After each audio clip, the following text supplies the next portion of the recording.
Hello, I do realize that many people subscribe to my channel because they are either INTJ or INFJ, and that's why I've decided to make this video on introverted intuition. When a person's dominant function is introverted intuition, they might see the world in a little bit fragmented manner because they are able to embrace all contradictory evidence at the same time. They can see both the positive and the negative at the same time. Whereas most people usually focus on either positive or negative. You might struggle with judging time appropriately. You might also understand things in a little bit different manner to most people. And that's why many INTJs or INFJs, they can feel a little bit isolated and perhaps weird compared to other people. And the way that intuition works is while you are collecting the data from your perception and from what you see, from what you perceive in front of you or in your imagination, you connect different facts and elements by seeing patterns. Now, if not this ability to connect things into patterns, as mentioned before, you would see everything entirely fragmented, not making sense, and basically all big chaos of data. Now, the biggest aspect of how people use the introverted intuition is probably also the biggest paradox of this cognitive skill, but the more we kind of focus on using it, the more present we try to be, the more disciplined, the more attention we try to pay to what we think and what we say and what we do, the less effective our introverted intuition is, because it relies on the unconscious mechanisms. The only thing that we can do and we can control is to how much effort we put into focusing and how much effort we put into dissociating. So it's like a constant movement between our unconscious and conscious. We cannot be entirely dependent on our unconscious because we will lose touch with reality and other people. But we also cannot focus just on the consciousness and, focus attention, perception, and discipline, such, because we will lose the ability to use our introverted intuition, if that makes sense. So probably I think that's the biggest paradox of introverted intuition and why it is both a gift and a curse.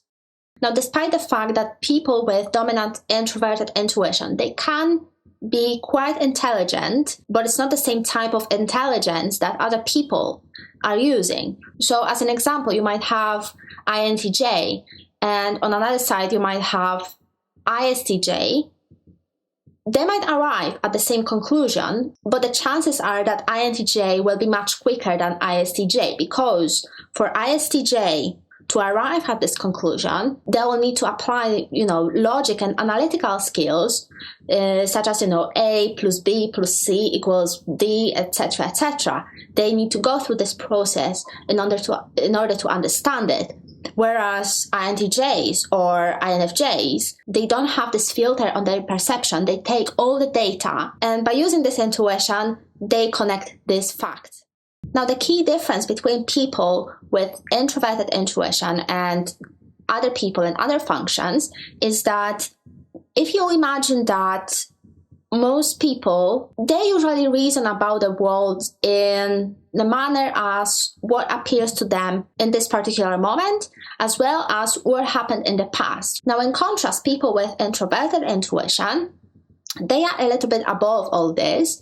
Not in a superior way, but rather they are able to transcend the present in order to see the future.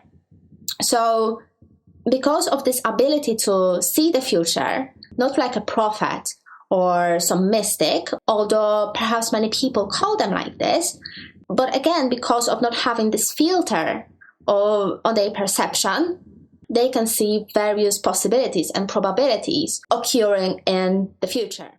Again, because of that reason of not being entirely in the present, but rather kind of metaphorically floating above your body and seeing everything in that quite fragmented way, this causes people to be rather disconnected from their bodies and from the environment itself. So as an example, they might struggle with eating, such as either not eating enough because they skip meals, they forget about eating because, once again, they're quite disconnected from their bodies.